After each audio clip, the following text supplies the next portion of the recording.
Alex Lily, Wadah Trauma Society. Weapons bukan sekadar film yang paling banyak kutonton di bioskop. Kualitasnya sepadan. Tak heran para kritikus menempatkannya sebagai horor terbaik tahun ini. Pertama kali menonton, aku hanya larut pada ketegangannya. Kedua, aku dibuat kagum dengan teknik yang begitu presisi.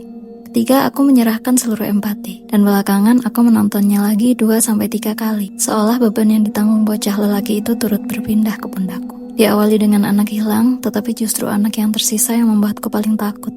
Alex Lily adalah contoh nyata korban kegagalan sistem. Bayangkan saja, bocah 8 tahun dipaksa membuka mata pada kenyataan paling brutal. Orang tuanya gagal melindungi dan justru menjadi mata uang yang harus ia perjuangkan. Ia membelinya dengan rasa takut yang begitu besar, hingga ia mampu mengubahnya menjadi keberanian di tengah badai. Mengikuti kelas lain tak lagi berarti. Lagi pula sejak awal ia tak benar-benar punya teman. Mungkin ia justru menemukan sedikit ketenangan ketika para pembulinya ikut menghilang. Kakinya terpaksa menjadi lebih kuat dengan berjalan jauh setiap hari. Membawa kantong besar berisi sup kaleng, menghidupi rumah yang sesak oleh manusia. Tetap saja yang ia temui hanyalah sunyi. Tak ada tanya, tak ada sapa, hanya ritme sendok yang ia dorong ke bibir-bibir kelaparan itu. Satu-satunya yang ia harapkan hanyalah kesembuhan seorang wanita tua. Tanpa mengerti apa penyakitnya, tanpa tahu intrik iblisnya, yang ia tahu semua itu harus ia lakukan agar orang tuanya tetap bernapas. Ketika ia melihat Anne Gladys dalam wujud kalung, ia masih menawarkan segelas air. Dan ia juga menyanggupi akan menghadiahkan cuilan barang milik teman-teman sekelasnya. Alex Lily hanya tulus, mengira setiap orang layak dibantu. Masalah terbesar bukan semata pelaku utama, melainkan rantai orang dewasa yang sama-sama gagal menjalankan peran. James adalah orang pertama yang menemukan 17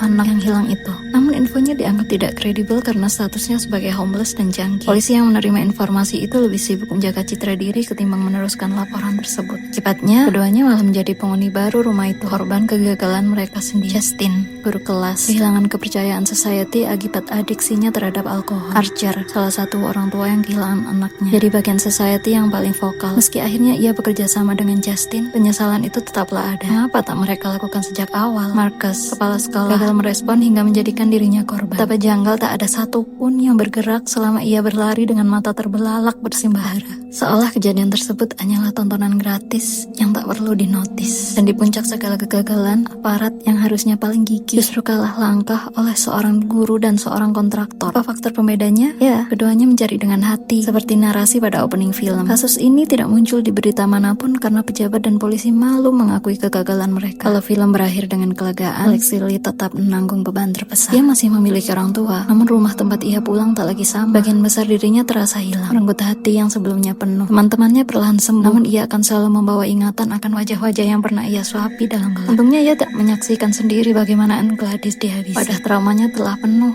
tak ada lagi